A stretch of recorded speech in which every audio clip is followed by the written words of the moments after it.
Et voilà, je reçois Nadège Ngombeka Bamba.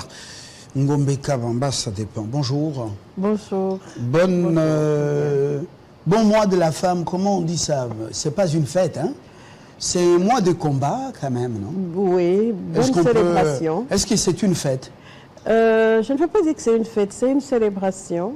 Un mois dédié au combat que nous menons ensemble, les hommes et les femmes, pour qu'on puisse reconnaître les droits de la femme. Ah voilà. Avec le protocole de Maputo? Protocole de Maputo en soutien. Je vous avais déjà provoqué avant j'ai dit, il faut qu'on vérifie. Non, je dirais oui, avec protocole de Maputo en soutien. Seulement, on doit contextualiser et bien l'appliquer selon les réalités de notre pays. Très bien. Nadège, il y en a qui disent Nana, d'autres disent Mémé, tout ça. Bon, on dit seulement Nadège. On doit vous présenter avec détail parce que le Congo a aussi des femmes qui font preuve ici et ailleurs. Vous êtes professeur ordinaire de l'université de Kinshasa, plusieurs fois responsable au niveau politique, même de l'autre côté à l'UNUKIN. Vous avez donc obtenu votre doctorat en sciences pharmaceutiques dans le cadre de recherche. En dehors de cette université, c'était en Belgique, justement, et vous êtes rentré à la faculté pour pouvoir former les jeunes. La qualité d'un leader, c'est le mentorat. Est-ce que vous avez déjà pensé à la relève? Parce que ordinaire, oui. Bientôt professeur émérite, oui. C'est que vous allez laisser les jeunes gens prendre la relève. Est-ce que vous les avez préparés? J'ai déjà formé un docteur, tel que je suis là. J'ai 3 docteurs en pipeline, donc une qui va finir l'année prochaine, que je suis en train de former. Donc je co-dirige la thèse. Avec rigueur ou ce sont des plagiats? Avec rigueur. Sans plagiat, parce que les sciences pharmaceutiques sont basées sur les évidences. Donc, c'est un travail de laboratoire, un travail de recherche suffisamment fourni et à l'issue duquel est proclamé docteur en sciences pharmaceutiques, celui-là qui atteint des objectifs lui assignés. Est-ce que vous avez l'impression que les femmes congolaises ont quitté le statut des femmes pot de fleurs pour vraiment être des vrais leaders dans chacune dans son domaine? Oui, je vais dire que si on remarque, ça fait presque 20 ans maintenant que les femmes sont en train de se battre pour pouvoir occuper différentes fonctions selon leur expertise. Et je pense que les combats, nous le menons, c'est chaque jour, à côté des hommes, parce que ce n'est pas seulement un combat de la femme, c'est ensemble que nous menons ce combat pour que l'un et l'autre, donc l'homme et la femme, puissent participer réellement à la reconstruction de notre beau et grand pays. Justement, ce matin, avant de revenir à votre présentation, je voudrais bien, parce que c'est le mois de la femme, vous êtes à l'honneur, c'est pas tous les jours qu'on vous a sur le plateau. Nous parlons de la mutualisation et de la multisectorialité. Les termes paraissent savants comme une alternative afin de résoudre les problèmes complexes de la santé. C'est ça le sujet, notre sujet du jour.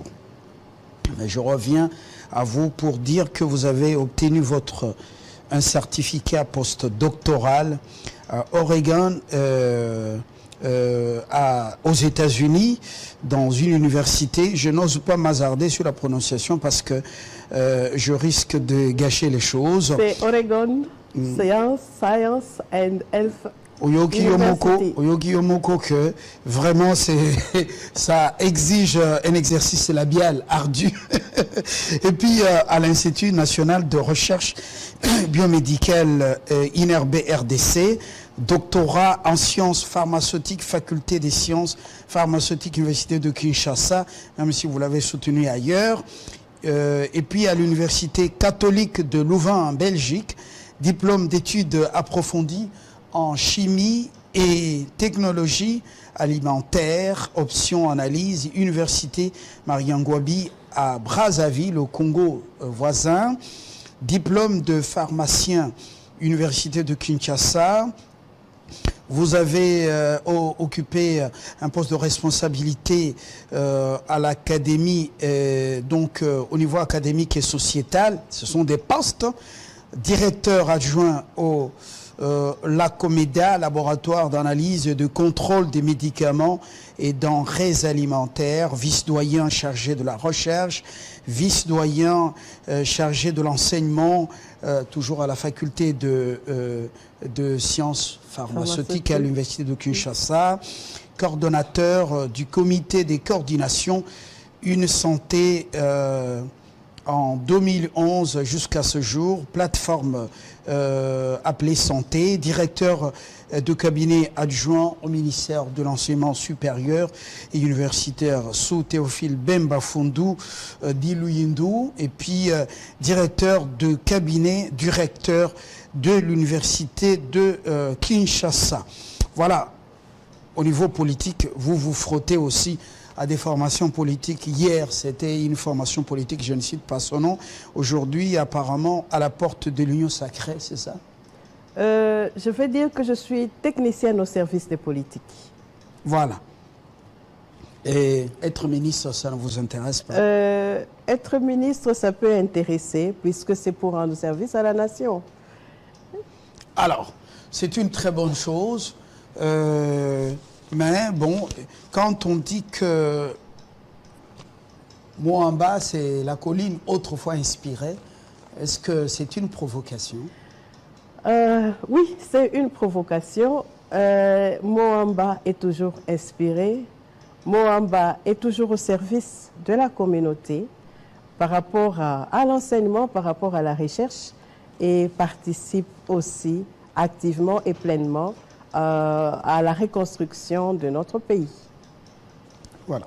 Bon, ça vient de vous, on vous fait confiance. Vous êtes professeur ordinaire et les maladies, les problèmes récurrents de santé qui reviennent dans notre pays, vous avez réfléchi en tant que scientifique et vous êtes là pour nous proposer quelques solutions et vous proposez la mutualisation et la multisectorialité comme alternative. Je voudrais qu'on commence par le début. C'est quoi la mutualisation? C'est quoi la multisectorialité? Ok, merci bien Fabien. Pour y répondre, je pense que vous allez me permettre un peu de situer les contextes dans lesquels l'on est ici en République démocratique du Congo. Vous savez que nous sommes un grand pays sous-continent, 3 445 kilomètres carrés. Mais c'est plus donc de 2 millions pratiquement. Oui, voilà. Donc c'est un très grand pays, 2 345 excusez-moi, un grand pays. Et nous avons au niveau de la RDC la deuxième grande forêt au monde, hein, la forêt du bassin du Congo qui se trouve en Afrique centrale. La plus grande partie se trouve ici, en République démocratique du Congo. Nous sommes maintenant même le premier poumon, oui, parce que nous avons les tourbières, même voilà. Si on nous rétrocède rien, en contrepartie... On finira par nous rétrocéder. Non, on doit commencer à couper nos forêts. Non, on ne peut pas les couper parce que justement, le fait qu'il y ait des cas de déforestation, le fait qu'il y ait perturbation dans cette biodiversité fait que ce qui était dans le monde, dans la forêt, est en train de venir vers l'homme. Donc ça veut dire qu'on n'a plus de barrière entre les mondes animaux, les microsomes qu'il y avait au niveau des forêts, mais ça vient vers l'homme. Et ça vient vers l'homme à travers des animaux. C'est comme ça qu'on observe des cas d'émergence et de réémergence de plusieurs maladies, voilà. Comme la maladie à virus Ebola, Vous avez entendu parler du monkeypox, qui est même déclaré... Monkeypox, la variole de singe. Vous avez entendu parler des cas de la variole de singe. On a 6 provinces qui sont affectées maintenant, mais au niveau international, cette maladie a été déclarée urgence de portée internationale. C'est vraiment une urgence médicale de portée internationale. Alors, tout ce fait-là nous montre que les systèmes de santé que nous avions eu en mise en place tout ce temps ici, dans nos pays, ne peut plus répondre efficacement à résoudre les problèmes de santé. Pourquoi? Oui. Parce qu'on constate que 75% des maladies que nous avons viennent du règne animal. Donc ça veut dire que s'il faut soigner l'homme, il faut avoir un regard vers le monde animal, maîtriser le monde, la santé du monde animal pour revenir vers l'homme. Ce qui atteint l'homme maintenant provient aussi du fait qu'il y a une déstabilisation de l'environnement. On parle de la déforestation. Donc, pour soigner l'homme, il faudra regarder aussi l'environnement. Ce qui fait que nous ne pouvons plus travailler seulement avec un seul secteur, donc le secteur de la santé publique, mais nous devons travailler avec les autres secteurs. C'est ça qui nous amène à parler de la multisectorialité. C'est-à-dire plusieurs secteurs. Donc plusieurs secteurs pour résoudre le problème de santé. À côté de ça, c'est vrai, plusieurs secteurs se mettent ensemble. Mais comment est-ce qu'ils vont travailler? Ils vont mutualiser les efforts. Ils vont se tenir main dans la main pour travailler ensemble en vue de résoudre les problèmes de santé complexes qui se présentent à nous. C'est un peu ça la thématique que je vous ai amenée aujourd'hui. Vous l'avez très bien circonscrit. Ça rejoint, c'est pour dire qu'aujourd'hui, pour résoudre certains problèmes de santé, l'autarcie n'a plus droit de citer. Et ça signifie aussi, comme on le dit chez les linguistes ou les communicologues, que l'interdisciplinarité doit être mise à contribution. Exactement. Plusieurs disciplines scientifiques entrent en danse. Oui. Scientifique, oui, mais pas seulement du monde médical, même les autres secteurs. Je vous dirais par exemple, vous avez vu dans les cas de la pandémie à Covid-19, le ministère, la vice-primature intérieure a été mise à contribution pour essayer un peu de maintenir l'ordre. Donc quand on parle de la multidisciplinarité, multisectorialité, on fera appel à tous les secteurs possibles qui peuvent contribuer à ce que nous puissions garder la santé de l'homme, donc la santé, le bien-être de l'homme, de l'environnement et de l'animal ensemble. À Lubumbashi ou Antachi, une femme et toute son équipe est en train de vous suivre. Elle a été honorée par l'université de Lubumbashi, l'UNILU, avec le professeur, le recteur, c'est encore Kishiba. Voilà. Elle a été honorée, Aziza Mounana, pour ses actions sociales et son apport, justement. Elle est politique, mais elle reste très très proche de la population. Elle est en train de vous suivre toute la délégation belge qui était venue pour cet événement.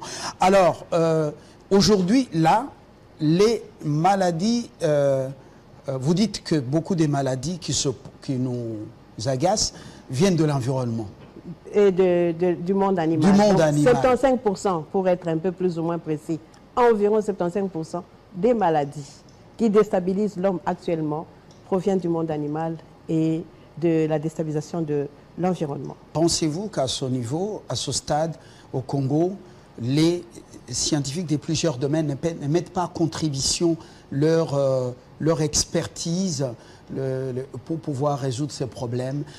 Si la réponse est positive, pourquoi ces maladies reviennent toujours?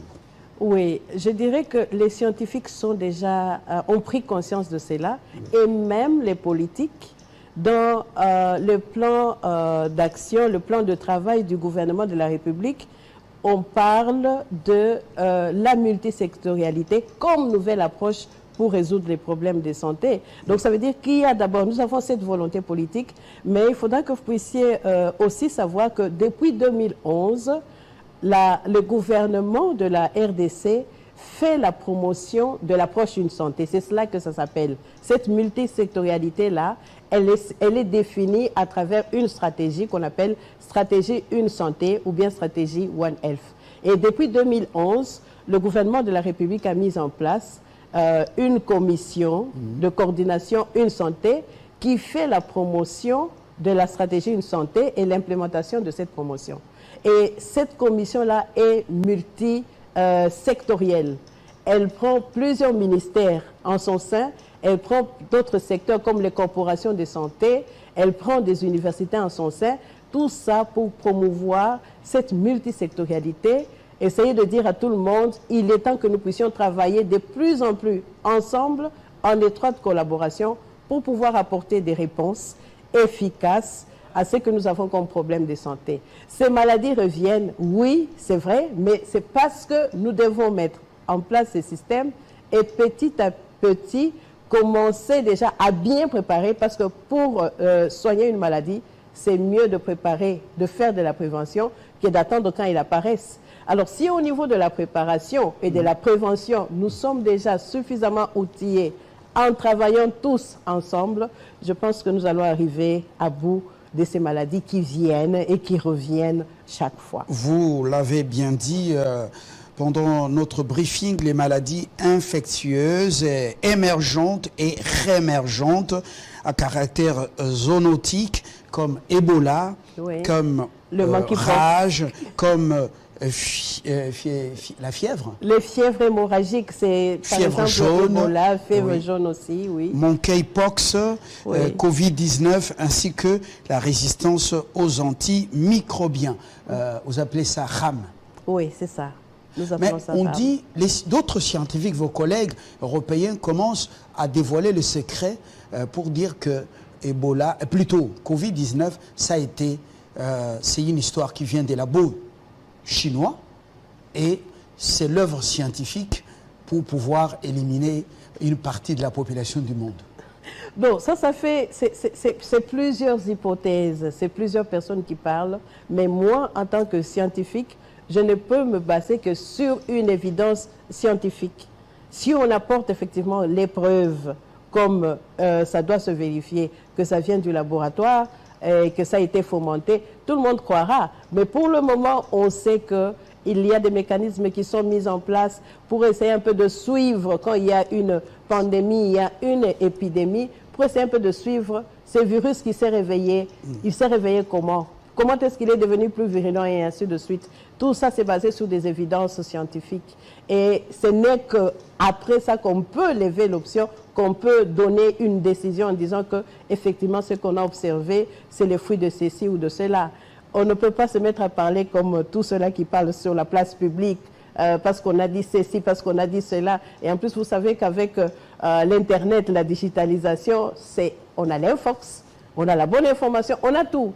D'où il faut choisir il y a ce qui est bon. à manger, Voilà. à boire et à vomir. Voilà, c'est ça. Alors, vous soutenez que la santé humaine, la santé animale et la santé environnementale sont étroitement liées. Oui. Est-ce que dans notre pays, cette stratégie des efforts conjugués dans la multisectorialité, est-ce qu'elle est déjà une réalité? Oui, c'est une santé. réalité. Une santé est une réalité. Comme je vous ai dit, je répète, depuis 2011, le gouvernement a mis en place, à travers le ministère de l'enseignement supérieur universitaire, une commission de coordination Une Santé qu'on appelle une plateforme Une Santé pour faire la promotion de cette stratégie-là. Je salue en passant son Excellence, Monsieur le Ministre, Moïdo Sangui, qui accompagne les activités durant ces 2 années, depuis qu'il est là. Il accompagne les activités de plaidoyer. Même si vous êtes en grève, hein, c'est pas... c'est pas...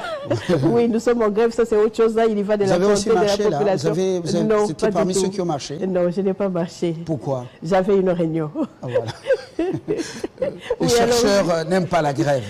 Non, voilà, donc je disais que cette promotion, elle est faite pour que le pays qui est un point chaud des maladies, vous savez, quand on parle d'épidémie, tous les regards sont dirigés vers la RDC parce qu'on sait... Pour quelle raison? Pour quelle raison? À cause de la méga biodiversité que nous avons, nous sommes exposés, nous sommes un pays qui peut susciter, qui peut réveiller plusieurs cas de maladies, d'épidémies.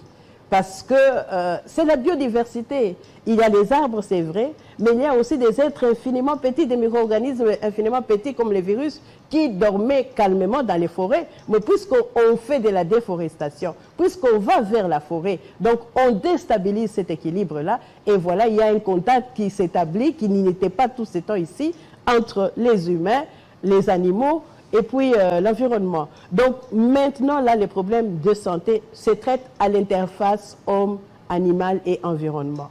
Nous avons même un plan d'action national sur la sécurité sanitaire qui est en train de promouvoir des activités à mener ensemble, conjointement, pour pouvoir préparer les pays à répondre. Tout ça, une seule santé en parle. Une seule santé en parle. C'est une prévention et également... Ça agit au niveau de la préparation, oui. Donc de la prévention aussi, mais ça agit également au niveau de la surveillance. Vous voyez, par exemple, nous avons Nyamlagira qui s'est réveillé. C'est parce que on est en train de suivre le mouvement de Nyamlagira. L'observatoire volcanique voilà. C'est la même chose. Fait son boulot. Mais ils n'avaient pas prévenu quand même l'observatoire volcanique. Non, ça veut dire qu'ils ont des données chaque jour. Quand il faut communiquer officiellement, ils le font.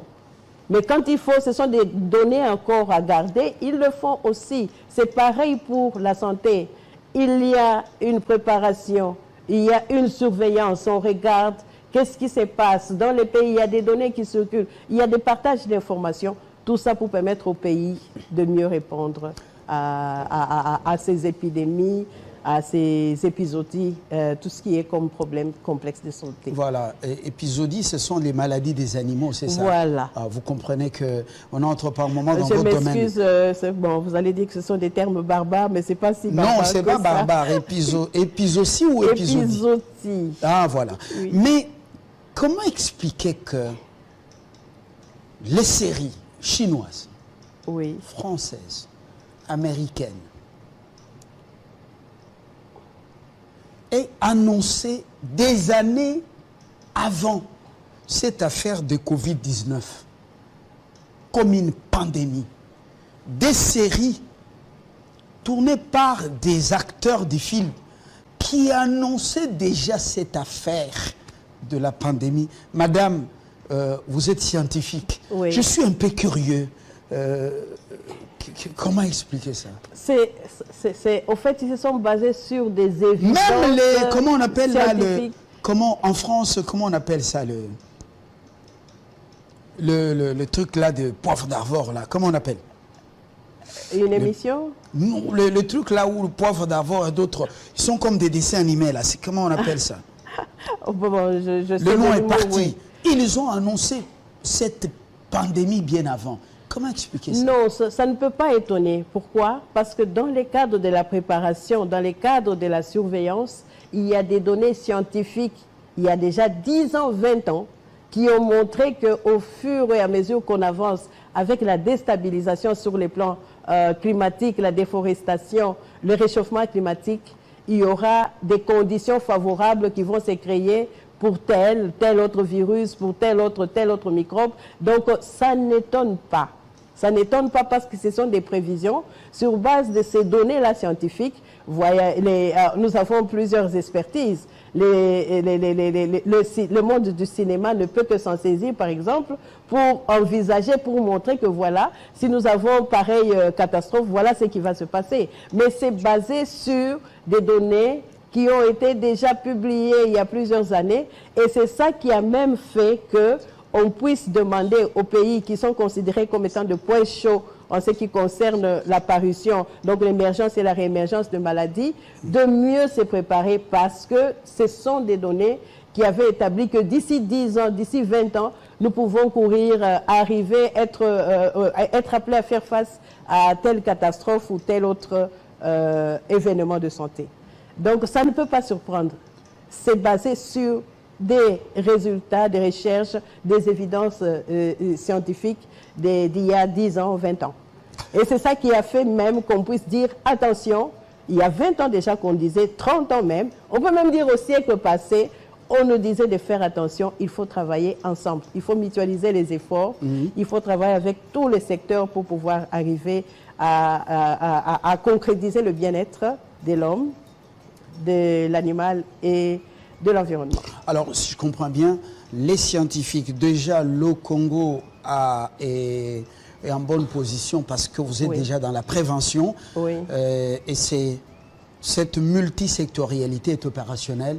Il n'y a pas que les pharmaciens, il n'y a pas que des médecins. Non. Il y a les environnementalistes. Oui, les médecins vétérinaires. Les médecins vétérinaires. Oui, il y a les communicologues, les biologistes. Donc c'est comme ça qu'on parle de la multisectorialité. D'accord. Tout celui qui, de par son expertise, peut contribuer à ce que nous puissions arriver à ce bien-être-là de l'homme, de l'animal et de l'environnement est appelé à mutualiser les efforts ensemble avec tout le monde. Est-ce que les résultats de vos recherches par anticipation, par exemple dans le cadre de la prévention de telle ou telle maladie ou sa réémergence, est-ce que ces résultats sont déposés sur la table des décideurs compétents? Ben, je vais dire, c'est peut-être aussi ma venue sur votre plateau. Merci de me recevoir. Oui. Nous faisons la promotion. Nous sommes en train de faire un plaidoyer pour que le gouvernement de la République puisse, d'abord sur le plan finance, sur le plan moyen, logistique, pas seulement financer les secteurs pris individuellement, par exemple le secteur santé, le secteur pêche et élevage, le secteur de l'environnement, mais par contre, qui ait un budget qui soit alloué à la mise en œuvre des activités multisectorielles, à la mise en œuvre de la promotion de cette multisectorialité. Parce qu'elle est vraiment importante. Tel que vous êtes là, Fabien, vous avez été formé en communication, je pense. Vous avez cette expertise. Mais on ne vous a jamais appris à l'université à travailler ensemble avec un autre secteur. Ce sont des compétences multisectorielles qu'on doit acquérir. Donc, il faudra qu'on puisse avoir des moyens. Ce sont des formations supplémentaires. Voilà, oui. Supplémentaires pour nous qui sommes déjà des experts, mais on doit penser à revoir les curricula des formations pour qu'on puisse ajouter l'acquisition de ces compétences multisectorielles à la jeunesse qui est en train de venir, qui va nous remplacer d'ici là. Donc, c'est ça mon plaidoyer. Une seule santé reçoit, je vais revenir à la première préoccupation, est-ce qu'une seule santé au Congo reçoit le financement du gouvernement? Je vais dire qu'à travers le ministère de l'Enseignement supérieur et universitaire, nous avons mené des démarches pour que nous puissions être alignés à la loi de finances de cette année.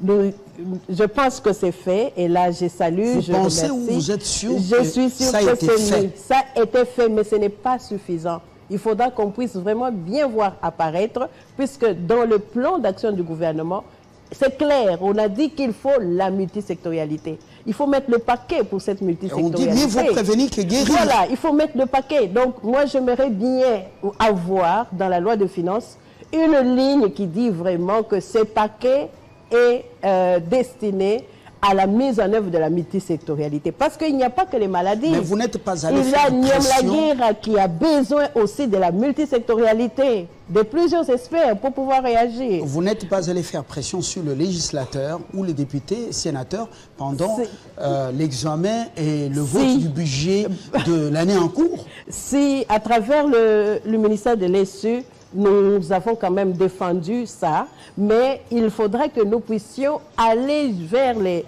législateurs, faire des sensibilisations pour faire comprendre à tout le monde le bien, comment est-ce que je peux dire, l'importance et les biens fondés d'adopter la stratégie Une Santé, d'adopter la multisectorialité.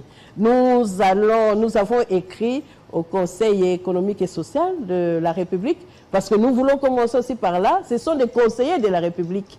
Ils doivent savoir ce que c'est que l'approche Une Santé. Quelle est l'importance de l'approche Une Santé? Donc, toutes les parties prenantes, même le gouvernement, il faut que nous puissions arriver à faire ces plaidoyers de haut niveau pour que tout le monde puisse intégrer le fait que c'est en travaillant ensemble, c'est en renforçant la collaboration, la communication, que nous allons faire face à beaucoup de problèmes qui se présentent à nous. Vous avez cité également vos collègues du secteur alimentaire.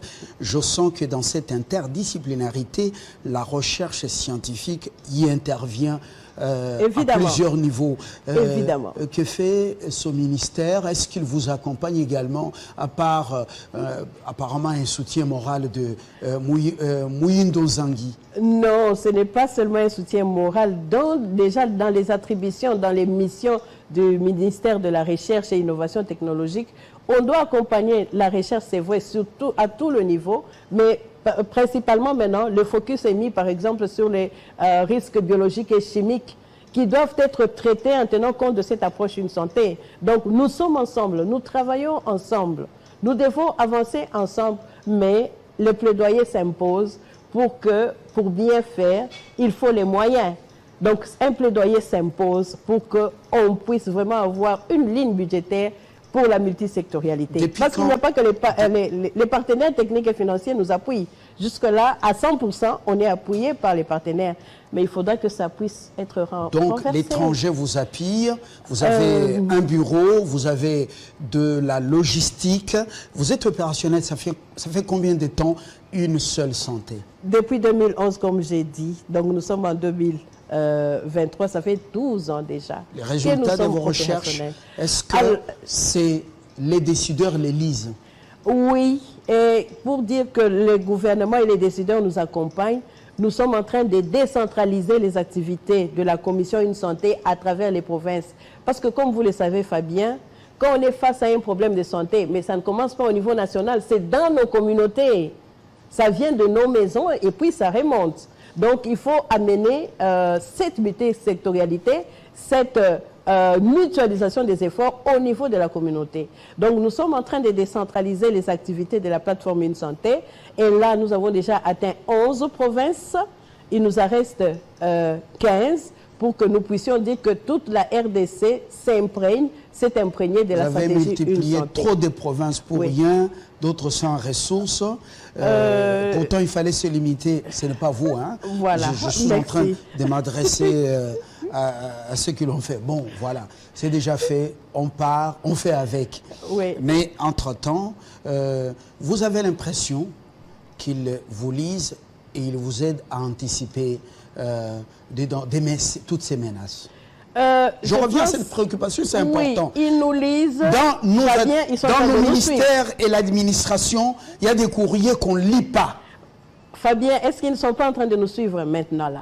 Il y a une dame qui est en train de prêcher, de crier qu'il est grand temps qu'on puisse se saisir de cette multisectorialité, qu'on puisse réellement mutualiser les efforts, qu'on adopte la stratégie Une Santé comme étant l'alternative pour résoudre les problèmes complexes de santé de la République démocratique du Congo. Je pense qu'on nous suit. Oui, mais depuis 2011, on ne sent pas, franchement, si réellement ils vous écoutent.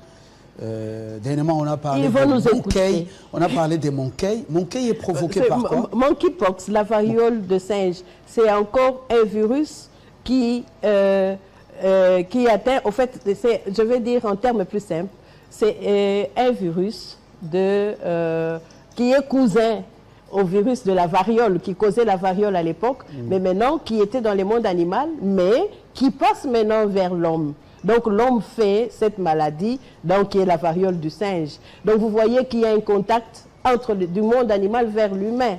Et pour soigner ça, pas seulement qu'il faut soigner l'homme qui est malade, mais il faut aussi sensibiliser pour qu'on puisse faire attention au monde animal. Donc vous voyez qu'on revient à ce que j'ai dit. Donc le vétérinaire doit être présent dans les secteurs chefferies, dans nos villages, dans nos territoires, parce que les chasseurs, après avoir abattu un animal, direction la casserole, sans passer par un examen. Parfois, ils ramassent un animal, on ne sait pas de quoi. Cet animal est mort, mais on le ramène à la maison en disant que Dieu nous a bénis. Mais peut-être qu'il est mort, effectivement, de la variole du singe.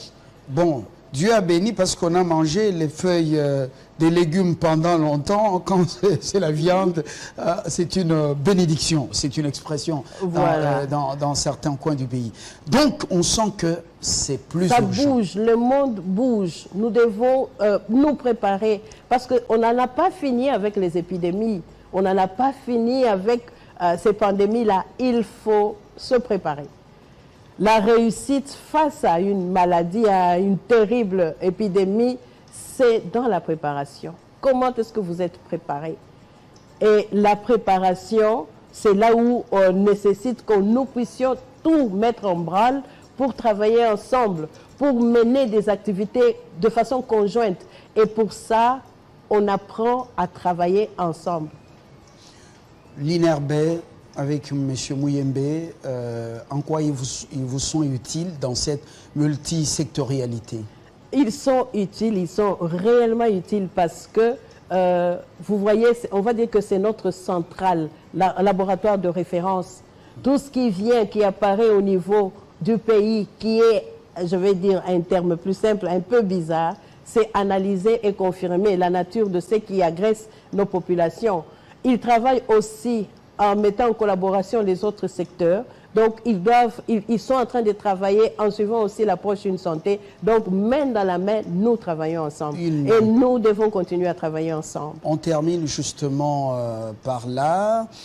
Les partenaires techniques et autres financiers vous apportent de l'argent, justement, dans le cadre de Une Santé. On va dire la logistique, oui, pas seulement de l'argent. Comment vous allez résister aux pressions de financiers comme Bill Gates lorsqu'il faut déclarer des choses et amener des vaccins ici dans ce que vous connaissez? Comment vous parvenez à résister? Bon, vous savez et rester scientifiquement correct et patriote? Justement, vous savez qu'il y a l'éthique sur le plan scientifique, il y a un code éthique. Et même ceux-là qui apportent de l'argent, ils savent qu'il y a de l'éthique dans tout ce que nous faisons. Ils savent quelles sont les lignes de conduite à tenir. Donc, c'est basé sur les évidences ne veut pas dire qu'on peut raconter n'importe quoi. Non. On se base sur des évidences scientifiques pour faire des déclarations. On se base sur ce qui est scientifiquement correct pour pouvoir parler. Donc les bailleurs, nous leur disons merci, ils appuient. Vous les connaissez, les grands bailleurs qui appuient cette stratégie Une Santé. Nous avons la FAO, nous avons l'OMS, nous avons l'OIE, nous avons aussi le financement de l'USAID à travers plusieurs autres bailleurs comme Breakthrough Action qui appuient la plateforme Une Santé. Oui, restez prudents, patriotes, parce que leurs aides cachent toujours des choses. Nous vous faisons confiance. Une seule santé au service du Congo, oui. Dans cette mutualisation des efforts, dans cette multisectorialité, l'interdisciplinarité. Nadège Ngombe Kabamba, je vous dis merci. Je rappelle que vous êtes, vous avez plusieurs casquettes. Un résumé, vous êtes docteur en sciences pharmaceutiques de l'Université de Kinshasa et de l'Université catholique de Louvain. Catholique de Louvain, c'est ça? Oui. Oui. Et puis, vous êtes professeur ordinaire. Bon, Basi Batonga Kamboka Te, c'est une thèse Efoussa, Bazali, Bazo Tonga Mboka, et voilà. C'est une fierté. Bon, merci. Bonne journée. Merci beaucoup. Nous vous aurons prochainement, peut-être, pour pouvoir en savoir encore davantage. Une seule santé, c'est pas communiquer, c'est pas vulgariser. Peut-être qu'il manque des vrais communicateurs. Ils vont y penser. Excellente journée à toutes et à tous.